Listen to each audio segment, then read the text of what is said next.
Hej, kære kollegaer.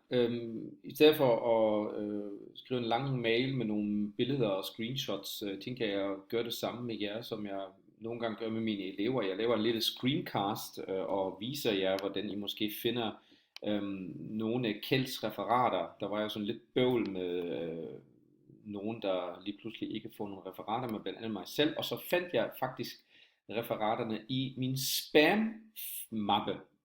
Og måske ved ikke alle, hvor vores spam-mappe er i vores mailsystem.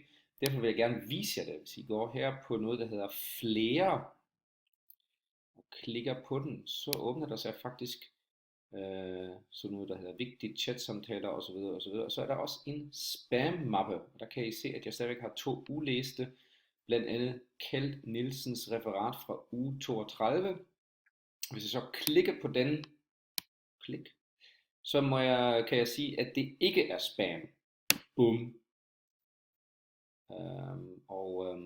Så bliver jeg spurgt et eller andet, jeg ikke bliver spurgt før.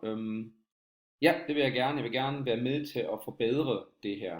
Jeg håber, at jeg også så er. Og hvis man så går i sin indbakke igen, bum bum, og siger from Kjeld, så burde der være alle mulige referater. Referat 32 har jeg her, og referat fra 34 har jeg her, og så videre, og så videre. Hvorfor har jeg ikke fra uge 33? Fordi der var jeg på kontaktgruppetur.